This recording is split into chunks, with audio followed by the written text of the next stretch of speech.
ನಮಸ್ಕಾರ. ನಾನು ನಿಮ್ಮ ಅಣ್ಣ ರಾಜ್ಪೂತ್. ಸದ್ಯ ಭಾವನವರು ಸುದ್ದಿಲಿ ಇರಬೇಕು ಅಂತಲೇ ಮಾತಾಡ್ತವ್ರ, ಇಲ್ಲ ಅಂತಂದರೆ ಹೆಂಗೋ ನನಗೆ ಯಾವುದೂ ಸಿನಿಮಾದ್ರಂಥ ಅವಕಾಶ ಸಿಗ್ತಿಲ್ಲ, ಯಾವುದರ ಒಂದು ವಿಷಯದಲ್ಲಾಗಲಿ ನಾನು ಸುದ್ದಿಲಿ ಇರಬೇಕು ಅಂತ ಏನಾದ್ರು ಮಾತಾಡ್ತಾವ್ರೋ ಗೊತ್ತಾಗ್ತಿಲ್ಲ.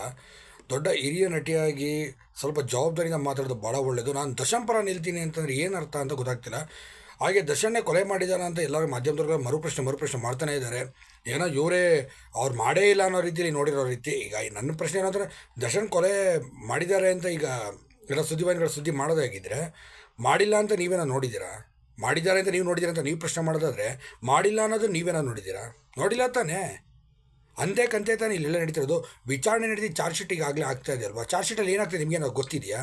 ಗೊತ್ತಾಗುತ್ತೆ. ಆದರೆ ಒಂದಂತೂ ಸತ್ಯ, ದರ್ಶನ್ ಈ ಕೊಲೆ ಕೇಸಲ್ಲಿ ಇನ್ವಾಲ್ವ್ ಆಗಿಲ್ಲ ಅಂದಿದ್ರೆ ಸುಮ್ಮನೆ ಪೊಲೀಸ್ನವ್ರಿಗೆ ಎತ್ತಾಕೊಂಡು ಹೋಗೋದಕ್ಕೆ ಏನೂ ಇದಿರಲಿಲ್ಲ.